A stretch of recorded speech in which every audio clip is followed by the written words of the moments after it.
Bismillahirrahmanirrahim. Students, my name is Ahmed Nadeem and I am your teacher for Statistics. Statistics Part 2 में chapter number 15 association हम start कर चुके हैं और पिछले लेक्चर में हमने कुछ इंट्रोडक्टरी टर्म्स को अंडरस्टैंड किया था। हमने ये देखा कि किस तरह कोरिलेशन और एसोसिएशन का डिफरेंस क्रिएट होता है और हम किस तरह इसको इंटरनली अंडरस्टैंड करते हैं। आज हम एसोसिएशन की कुछ नोटेशंस और कुछ बेसिक टर्मिनोलॉजीज को अंडरस्टैंड करेंगे। तो चलिए बोर्ड की तरफ चलते हैं और देखते हैं कि आज हम नोटेशंस में क्या पढ़ रहे हैं। सबसे पहले नोटेशंस के अंदर हम ये देखेंगे रिप्रेजेंटेशन ऑफ क्लासेस। देखिए पिछले लेक्चर में आपने क्लासेस को अंडरस्टैंड किया था, क्लास फ्रीक्वेंसी को अंडरस्टैंड किया था, ठीक है। आज हम ये देखने लगे हैं कि हम क्लासेस को किस तरह रिप्रेजेंट करेंगे। तो देखिए हम क्लासेस को रिप्रेजेंट करने के लिए लैटिन जो लेटर्स हैं ए, बी और सी एंड सो ऑन, ये सो ऑन लिखा गया क्योंकि अगर आपके पास 3 से ज्यादा क्लासेस हैं तो आगे भी हम जा सकते हैं। अगर 2 क्लासेस हैं तो ए और बी क्लासेस होंगी। इसी तरह जो ग्रीक लेटर्स हैं अल्फा, बीटा और गैमा, ये भी आपके नोटेशंस के अंदर ही आएगा, यानी हम उसको रिप्रेजेंट करेंगे, ठीक है जी। ये अब क्वेश्चन ये राइज होता है कि अगर ए, बी, सी ये भी तीनों क्लासेस के लिए हैं, अल्फा, बीटा और गैमा एंड सो ऑन, आगे हमारे पास और भी हैं, ये भी क्लासेस के लिए हैं, तो फिर दोनों में फर्क क्या है? हम कब ए, बी, सी रखेंगे क्लास का नाम, या क्लास को कब ए से रिप्रेजेंट करेंगे और कब अल्फा से रिप्रेजेंट करेंगे? तो उसका आंसर जो है वो यहां लिखा हुआ है कि ए, बी, सी, यानी आप किस वक्त लैटिन वर्ड्स यूज करेंगे जब आपके पास कोई ऑब्जेक्ट किसी पर्टिकुलर एट्रीब्यूट को पोसेस करेगा। पोसेस का मतलब अटेन करेगा, अपने पास वो क्वालिटी रखेगा।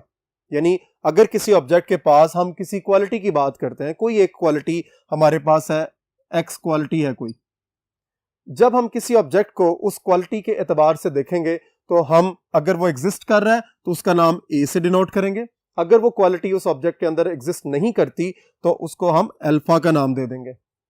इसको हम थोड़ा सा रियल लाइफ की एग्जांपल से भी अंडरस्टैंड करते हैं कि किस तरह रियल लाइफ में हम इसको देख सकते हैं। देखिए हम क्लास के एटमॉस्फेयर को अंडरस्टैंड करेंगे क्योंकि आपका क्लासेस के साथ लिंक बहुत ज्यादा होता है।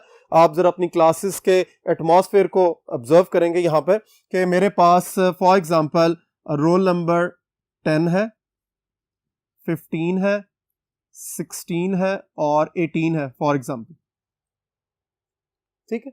अब मैंने एक एट्रीब्यूट बना लिया, एक एट्रीब्यूट हम सोचते हैं गुड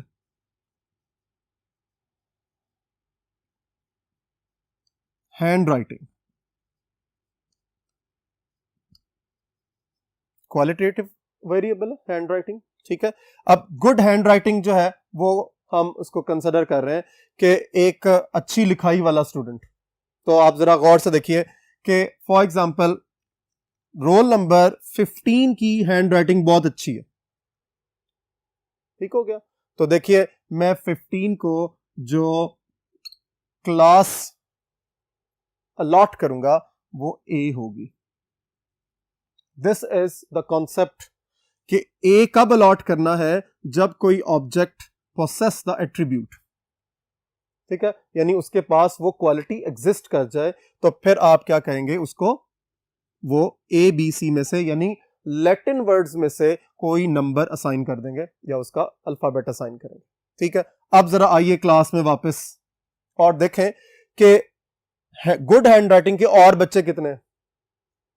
फॉर एग्जांपल मेरे पास रोल नंबर 16 की भी हैंड राइटिंग अच्छी है, ठीक है, तो फिर इसको भी मैं कौन सी क्लास अलॉट करूंगा, से ए, ठीक है। लेकिन रोल नंबर 10 की हैंड राइटिंग बहुत ही गंदी है। आपको अंदाजा है आपकी क्लास में बहुत से स्टूडेंट्स होते हैं उनकी हैंड राइटिंग बहुत अच्छी होती है और कुछ स्टूडेंट्स होते हैं उनकी हैंड राइटिंग बहुत ही गंदी होती है, यानी नॉट गुड हैंड राइटिंग। तो देखिए तो फिर मैं इसको क्या करूंगा, ए के अगेंस्ट इसको अल्फा रखा जाएगा। यह है वो कॉन्सेप्ट जो आपने यहां से अंडरस्टैंड करना है कि ए, बी, सी यानी लैटिन वर्ड कब असाइन किए जाएंगे, जब कोई particular object possess the attribute, वो क्वालिटी अपने अंदर रखेगा तो उसको ए, बी, सी में से कोई ना कोई अल्फाबेट असाइन किया जाएगा। और अगर कोई भी object do not possess the attribute, यानी उसमें वो क्वालिटी ना हो तो फिर क्या करेंगे, उसको कौन सा अल्फाबेट असाइन करेंगे, वो कोई भी ग्रीक लेटर अल्फा असाइन कर दें। ठीक है जी। यानी अब आपने अंडरस्टैंड करना है पोसेस करना और पोसेस ना करने में क्या डिफरेंस है। इसको थोड़ा सा और ऑब्जर्व कर लें। हम क्लास के अंदर ही देखते हैं। ठीक है, हम क्लास में से एक ऐसा रोल नंबर निकालना चाह रहे हैं जिसने A+ ग्रेड लिया। अगर मैं इन्हीं रोल नंबर्स की बात कर रहा हूं तो हम क्या देखते हैं जी, रोल नंबर फॉर एग्जांपल 16 जो है उसने A+ ग्रेड लिया था, तो मैं A को, ये जो 16 रोल नंबर है, इसको A कैटेगरी अनाउंस कर दूंगा उसके लिए या लिख दूंगा।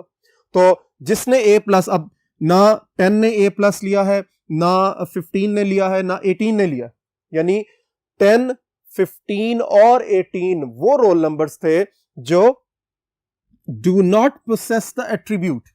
तो फिर इन तीनों के लिए कौन सा जो है वो अल्फाबेट होगा, कौन सी क्लासेस वो कहलाएंगी, वो अल्फा हो सकती है, वो बीटा हो सकती है, वो गैमा हो सकती है, एंड सो ऑन। ठीक है जी। सो पोसेसिंग और डू नॉट पोसेसिंग का डिफरेंस आपने अच्छे तरीके से अंडरस्टैंड करना है। अगर पोसेस कर रहा है तो लेटर्स ABC, अगर ऑब्जेक्ट कोई क्वालिटी कोई एट्रीब्यूट पोसेस नहीं कर रहा तो फिर आप जो है वो कौन से अल्फाबेट्स रखेंगे, अल्फा, बीटा और gamma and so on. Next board की तरफ चलते हैं और मजीद टर्मिनोलॉजीज को अंडरस्टैंड करते हैं। नेक्स्ट है हमारे पास पॉजिटिव एट्रीब्यूट्स। याद रखिए कि जो पॉजिटिव एट्रीब्यूट्स है वो आपके लैटिन वर्ड्स हैं, यानी जब भी हम A, B और C असाइन करते हैं किसी ऑब्जेक्ट को तो इसका मतलब है कि वो पॉजिटिव एट्रीब्यूट्स हैं, पॉजिटिव एट्रीब्यूट्स। ठीक है, और इसी तरह जिन एट्रीब्यूट्स के पास ये पॉजिटिव होंगी लेटर्स, यानी आप ये अल्फाबेट्स देख लिए A, B और C, ये अल्फाबेट्स जिन एट्रीब्यूट्स को असाइन किए जाएंगे वो पॉजिटिव एट्रीब्यूट्स होंगे, और पॉजिटिव एट्रीब्यूट्स जिन क्लासेस में एग्जिस्ट करेंगे, ठीक है, तो हम ये कह सकते हैं द क्लासेस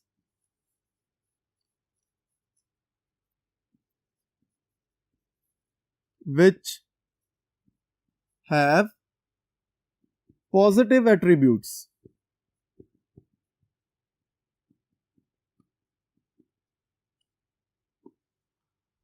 are called, कौन सी क्लासेस होंगे वो, पॉजिटिव क्लासेस। यानी ऐसी क्लासेस जिनके पास पॉजिटिव एट्रीब्यूट्स होंगे वो पॉजिटिव क्लासेस कहलाएंगी, और पॉजिटिव एट्रीब्यूट्स की जो आइडेंटिफिकेशन है या उनकी जो नोटेशन है वो A, B और C से होगी। ठीक है जी।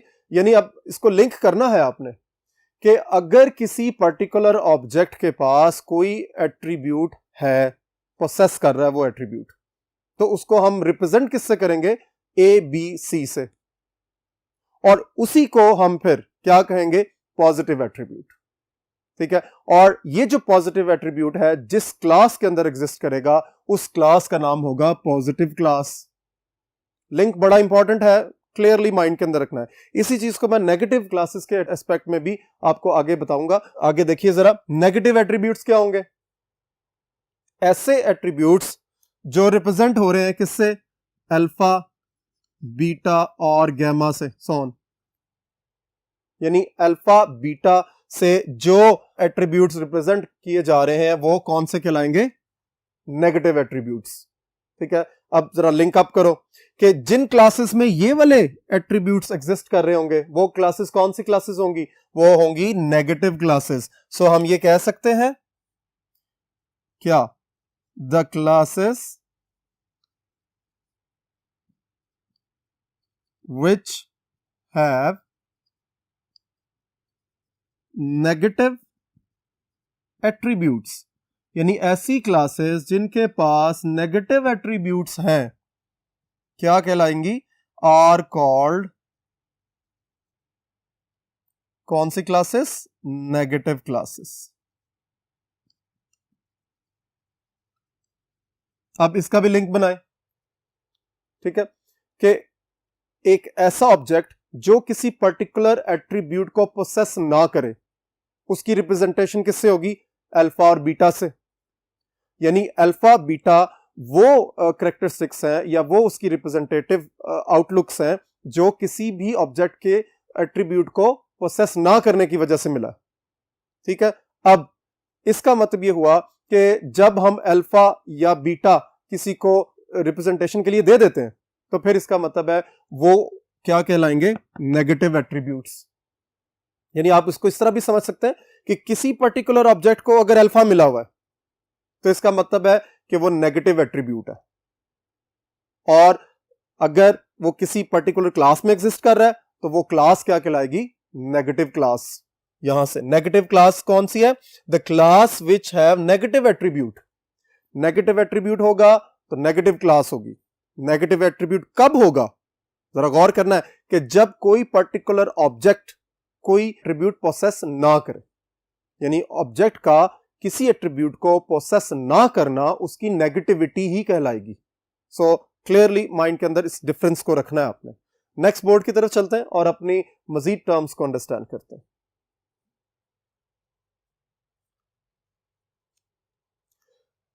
Very important, A beta alpha B are, ये क्या चीजें हैं? जरा गौर करना है, जरा पिछले बोर्ड को माइंड के अंदर रखते हुए आपने इसको अंडरस्टैंड करना है। देखिए हमने अभी बात की कि अगर आपके पास ए और बी नोटेशंस आ जाती हैं, रिप्रेजेंटेशंस आ जाती हैं, इसका मतलब है you are talking about positive attributes,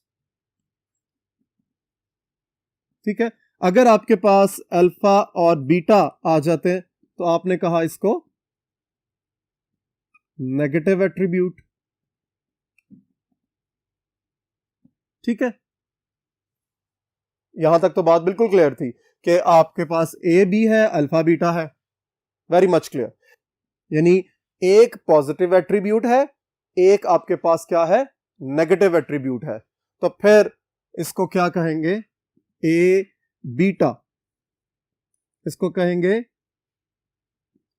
contrary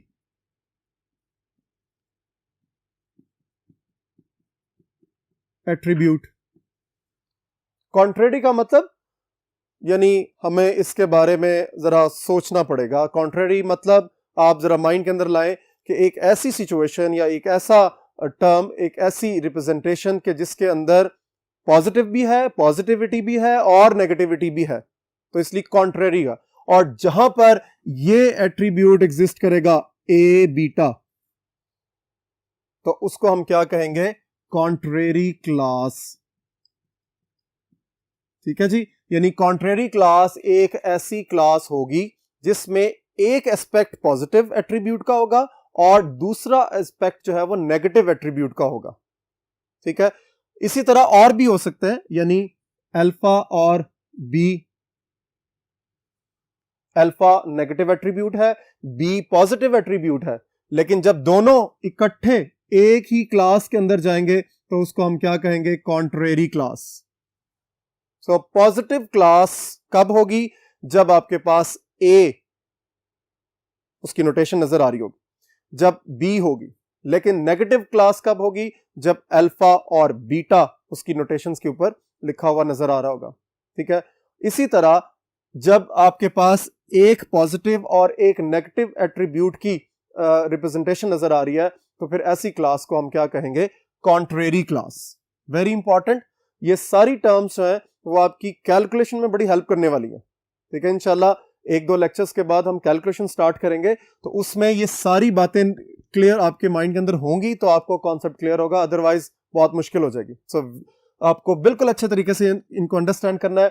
alpha beta कब होगा, ए बी कब होगी नोटेशंस या रिप्रेजेंटेशन, और अल्फा बी या ए बीटा, इनमें क्या फर्क है, ठीक है जी। नेक्स्ट हमारे पास है ऑर्डर ऑफ क्लासेस।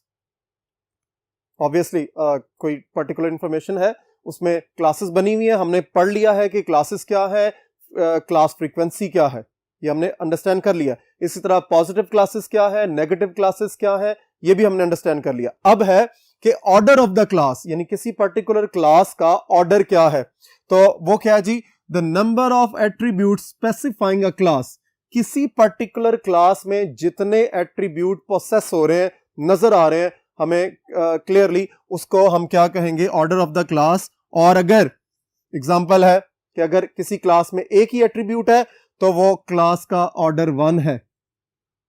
अगर आपके पास फॉर एग्जांपल 2 एट्रीब्यूट्स हैं किसी पर्टिकुलर क्लास के अंदर, 2 एट्रीब्यूट्स, तो उसका ऑर्डर क्या होगा, order of class is 2।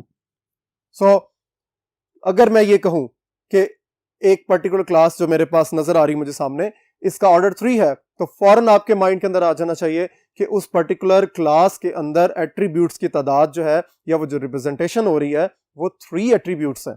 So 1 attribute order 1, 2 attributes order 2, और अगर 3 एट्रीब्यूट्स हैं तो ऑर्डर 3, एंड सो ऑन, ये सिलसिला आगे की तरफ चलता रहेगा। वापस चलते हैं बोर्ड नंबर 1 की तरफ और अपने कॉन्सेप्ट्स को कंप्लीशन की तरफ लेके चलते हैं। नेक्स्ट हमारे पास है the total number of observations.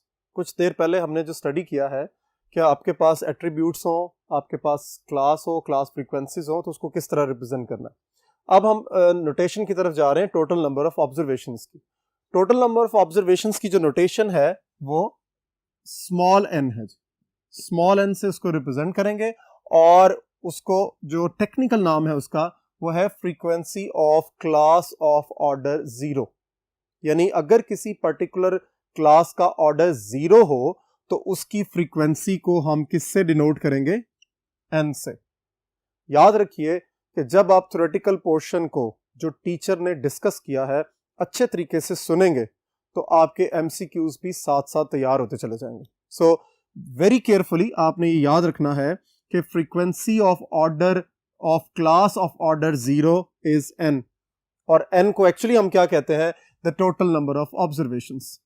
यानी किसी पर्टिकुलर सिचुएशन में जो आपके पास पॉपुलेशन के टोटल नंबर्स हैं उसको स्मॉल n से रिप्रेजेंट करेंगे, नंबर 1, और उसके बाद वो जो नंबर n है उसको हम टेक्निकली क्या कहेंगे, the frequency of class of order 0। यानी ऑर्डर 0 का मतलब क्या है कि उसके अंदर एट्रीब्यूट्स एग्जिस्ट नहीं कर रहे। यानी जनरल पॉपुलेशन है, आपके पास पॉपुलेशन के अंदर किसी किस्म का कोई भी जो फर्दर डिस्ट्रीब्यूशन का कॉन्सेप्ट है वो इन्वॉल्व नहीं है, ठीक है। सो ऑर्डर 0 होगा तो उसकी फ्रीक्वेंसी n होगी। ये बड़ा इंपॉर्टेंट MCQ है आपका। उसके बाद क्या है, अगर हम एक एट्रीब्यूट को, यानी अब हम स्टेप बाय स्टेप आगे की तरफ मूव कर रहे हैं कि अगर आपके पास कोई भी एट्रीब्यूट नहीं है किसी पर्टिकुलर पॉपुलेशन के मेंबर्स के अंदर, या किसी पॉपुलेशन को हमने डिवाइड नहीं किया हुआ किसी कैटेगरी के अंदर, तो फिर वो ऑर्डर 0 कहलाएगा, और ऑर्डर 0 के लिए जो फ्रीक्वेंसी है वो क्या है, n है। अब हम आगे चल रहे हैं कि अगर 1 एट्रीब्यूट हो जिसको हमने से लेट किया है a है, यानी किसी पर्टिकुलर पॉपुलेशन के अंदर, किसी पर्टिकुलर स्टडी के अंदर अगर एक एट्रीब्यूट इन्वॉल्व है, तो पहली वाली सिचुएशन तो वही रहेगी कि अगर एट्रीब्यूट ना हो तो ऑर्डर 0 की सूरत में उसका जो फ्रीक्वेंसी है वो n होगी। लेकिन जब फ्रीक्वेंसीज इन्वॉल्व हो जाएं ऑर्डर 1 के अंदर, तो फिर ऑर्डर 1 की फ्रीक्वेंसी को a ब्रैकेट, ये स्मॉल ब्रैकेट है, और अल्फा स्मॉल ब्रैकेट से रिप्रेजेंट करेंगे। जरा गौर करना है आपने, ये 2 क्यों हो गई हैं। याद रखिए इससे पहले हमने नेगेटिव और पॉजिटिव एट्रीब्यूट को डिफाइन किया था। वो क्या था कि अगर कोई पर्टिकुलर ऑब्जेक्ट, कोई आपकी प्रॉपर्टी या आपकी क्वालिटी पोसेस कर ले, उसमें एग्जिस्ट कर जाए, तो उसको ए कहते हैं, और अगर पोसेस ना करे, उसमें वो क्वालिटी एग्जिस्ट ना करे, तो फिर हम उसको अल्फा कहते हैं, जिसको हमने नेगेटिव एट्रीब्यूट भी कहा था, ठीक है। सो अब ये इसकी आउटलुक है। यहां से जरा गौर से देखिए कि मैं जब इंडिविजुअली ए को देखता हूं तो उसकी फ्रीक्वेंसी को रिप्रेजेंट करने का तरीका आपको बता रहा हूं कि किस तरह, अगर एट्रीब्यूट ए है तो उसकी फ्रीक्वेंसी को हमने किस तरह रिप्रेजेंट करना है। इसी तरह बी भी हो सकता है, अगर बी मेरे पास कोई एट्रीब्यूट है और उसकी फ्रीक्वेंसी को मैंने रिप्रेजेंट करना है, तो मैं उसको किससे रिप्रेजेंट करूंगा, बी, और साथ में ब्रैकेट लगा दूंगा, ठीक है। इसी तरह अगर अल्फा एक आपका एट्रीब्यूट है तो फिर उसकी फ्रीक्वेंसी को रिप्रेजेंट करने के लिए अल्फा के गेट भी ब्रैकेट लगा देंगे। ठीक है जी। अब जरा गौर कीजिए, अब मैंने अगर ए की फ्रीक्वेंसी और अल्फा की फ्रीक्वेंसी को ऐड कर लूं, रियल लाइफ में जब तक आप विजुअलाइज नहीं करेंगे ना सिचुएशन को, आपको ये अंडरस्टैंडिंग बिल्टअप नहीं होगी बच्चे। आपने याद रखना है कि ए ब्रैकेट के अंदर अगर है तो इसका मतलब है कि वो किसी पर्टिकुलर एट्रीब्यूट को रिप्रेजेंट करने की फ्रीक्वेंसी है। यानी फर्ज कर लें कि एक क्लास के अंदर 10 स्टूडेंट्स हैं, ठीक है, ग्रेड ए के अंदर जो एक ग्रेड ए रख रहे हैं, जो ग्रेड ए प्रोसेस कर रहे हैं, वो 3 स्टूडेंट्स हैं। जो 3 होगी वो हम इस ब्रैकेट के साथ रिप्रेजेंट करेंगे, और जो बाकी 7 होंगे वो क्या होंगे, जो उस ग्रेड ए को प्रोसेस नहीं कर रहे, रिप्रेजेंट नहीं कर रहे, तो उसकी फ्रीक्वेंसी अल्फा ब्रैकेट के साथ लिखी जाएगी। तो जरा गौर करें, 7 + 3 बनेगा क्या, 10। तो यानी आप फिर एक्चुअल पॉपुलेशन की तरफ मूव कर जाएंगे, और एक्चुअल पॉपुलेशन क्या थी कि वो 10 नंबर क्या था जिसमें हमने अभी कैटेगरीज नहीं देखी हुई थी। तो देखें, जब नहीं देखेंगे तो उसके अंदर कोई एट्रीब्यूट नहीं है, तो वो n, और n क्या चीज थी, frequency of class of order 0, यानी जिसमें कोई एट्रीब्यूट नहीं है। सो जब तक स्टेप्स माइंड के अंदर नहीं बनाएंगे आपके कॉन्सेप्ट्स क्लियर नहीं होंगे। n का मतलब कंप्लीट पॉपुलेशन जिसके अंदर कोई भी एट्रीब्यूट नहीं है, ऑर्डर 0। तो जब 0 हो गया तो फिर इसका मतलब उसकी फ्रीक्वेंसी n है। अच्छा, अब आगे चलिए, माइंड के अंदर रखना है कि जब उस 10 को, यानी वो जो क्लास ऑफ 10 स्टूडेंट्स थी, मैंने उसको 2 कैटेगरीज में डिवाइड कर दिया, ए और अल्फा। ए का मतलब कि एट्रीब्यूट एग्जिस्ट कर रहा है, और अल्फा का मतलब कि उसमें एट्रीब्यूट एग्जिस्ट नहीं कर रहा। तो देखिए 3 और 7 10, तो 3 is the frequency of existing of that particular attribute, और alpha bracket is the frequency of that particular attribute which does not exist on that particular situation। यानी जब एट्रीब्यूट एग्जिस्ट नहीं कर रहा तो फिर क्या कर रहे हैं, तो फिर अल्फा ब्रैकेट, और जब किसी पर्टिकुलर फ्रीक्वेंसी को रिप्रेजेंट करना है with the existence of attribute, तो फिर आप ए के साथ ब्रैकेट लगा देंगे। नेक्स्ट बोर्ड की तरफ चलते हैं, और इसके बाद जो स्टडी है वो हमारी 2 एट्रीब्यूट्स की तरफ मूव करेगी, और देखते हैं कि 2 एट्रीब्यूट्स अगर इन्वॉल्व हो जाए तो हमारी आउटलुक या सिचुएशन और फ्रीक्वेंसीज किस तरह बिल्टअप होगी। तो चलिए नेक्स्ट बोर्ड की तरफ।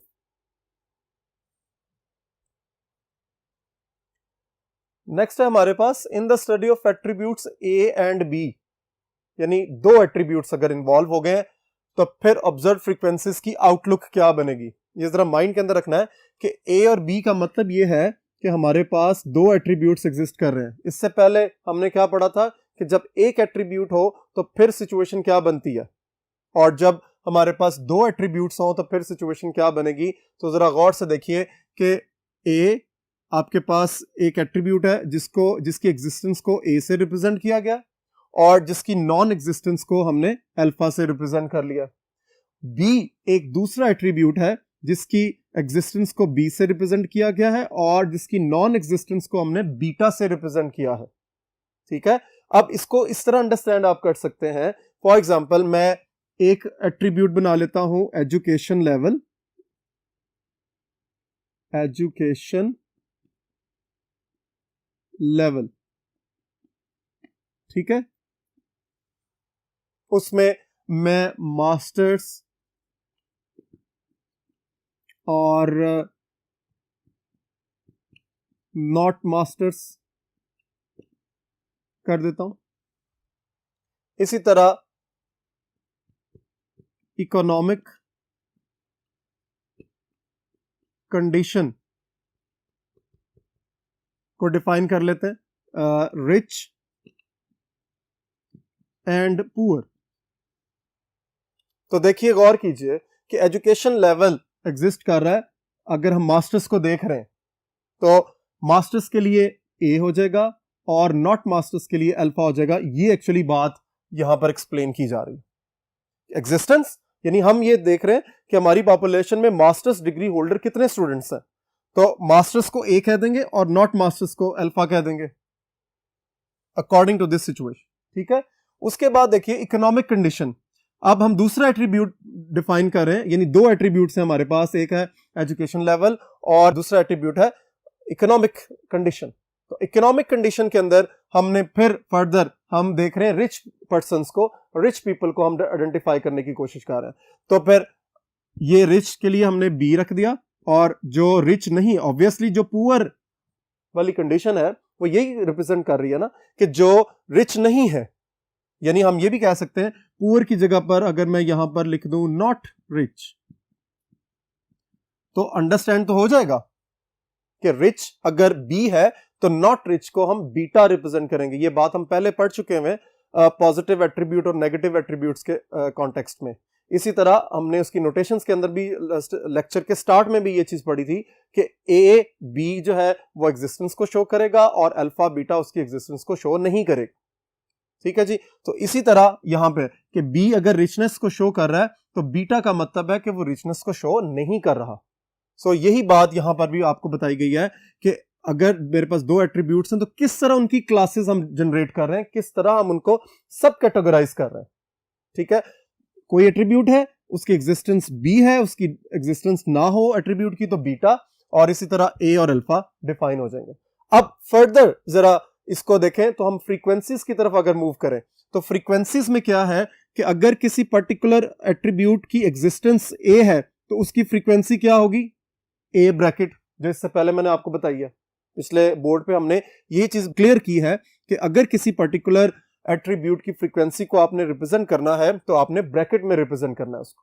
ठीक है, अगर अल्फा की फ्रीक्वेंसी, टोटल फ्रीक्वेंसी को मैंने बताना है तो वो क्या होगी, अल्फा ब्रैकेट। अब जरा आ जाइए दूसरे एट्रीब्यूट की तरफ। दूसरा एट्रीब्यूट क्या कह रहा है कि उसमें भी दो कैटेगरीज हैं, बी और बीटा। तो बीटा की जो टोटल है वो बीटा ब्रैकेट के साथ, इसी तरह बी का टोटल जो है वो बी ब्रैकेट के साथ रिप्रेजेंट होगा। सो याद रखना है कि जब भी एट्रीब्यूट्स की पर्टिकुलर फ्रीक्वेंसी को रिप्रेजेंट करना है तो ब्रैकेट्स में आएगा। ठीक है जी।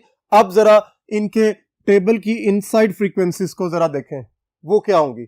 आपने जरा कंप्लीट करना है इसको कि अगर किसी पर्टिकुलर सिचुएशन में एक एट्रीब्यूट ए एग्जिस्ट कर रहा है और उसी के साथ बी भी है तो हम उसको क्या लिखेंगे, A B. This is called positive class. क्यों पॉजिटिव क्लास क्यों है, क्योंकि इसके अंदर ए भी है बी भी है। ठीक है जी। अब आगे चलिए, ए बीटा ये कॉन्ट्रेरी क्लास है। साथ साथ एमसीक्यूज चल रहे हैं आपके, वेरी मच क्लियर कि आपके एमसीक्यूज इसी पर्टिकुलर डिस्कशन के अंदर है। इसीलिए कहा जाता है कि किसी चैप्टर का इंट्रोडक्शन जो है उसके फर्स्ट 2-3 लेक्चर्स जो है बहुत इंपॉर्टेंट होते हैं आपके एमसीक्यूज के कॉन्सेप्ट्स के लिए। सो ये सारे एमसीक्यूज चल रहे हैं कि कॉन्ट्रेरी क्लास कौन सी है, पॉजिटिव क्लास कौन सी है, नेगेटिव क्लास कौन सी है। सो जरा देखिए यहां पे।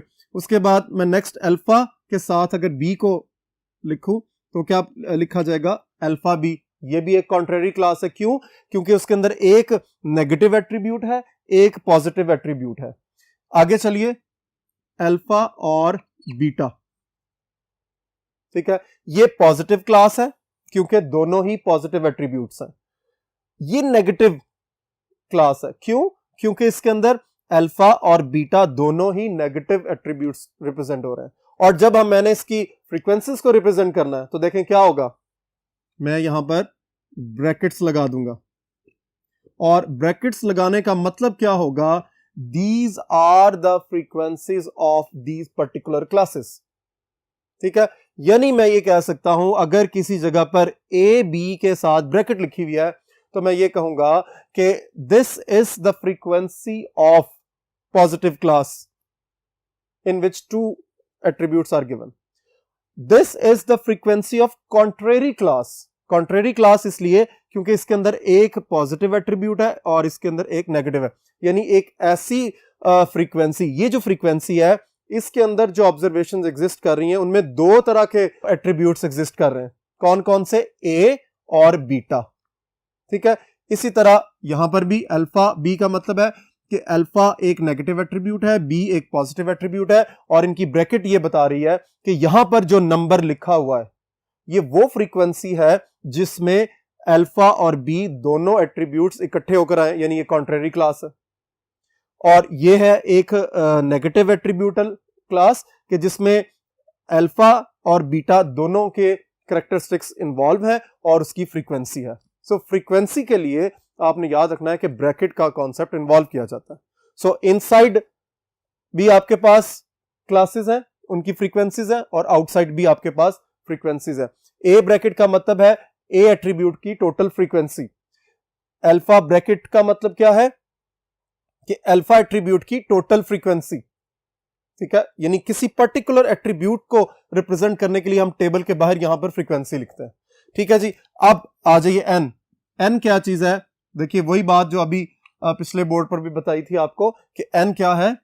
Total number of observations.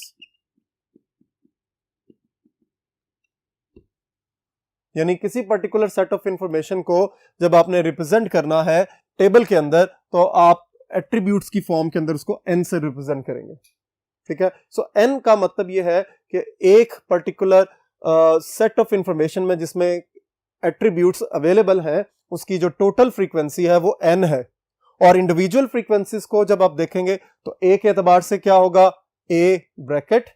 Be alpha के एतबार से क्या होगा? Alpha bracket. इसी तरह बी के एतबार से बी ब्रैकेट, और बीटा के एतबार से बीटा ब्रैकेट, ठीक है जी। सो आपने इस चीज को बिल्कुल क्लियरली माइंड के अंदर रखना है।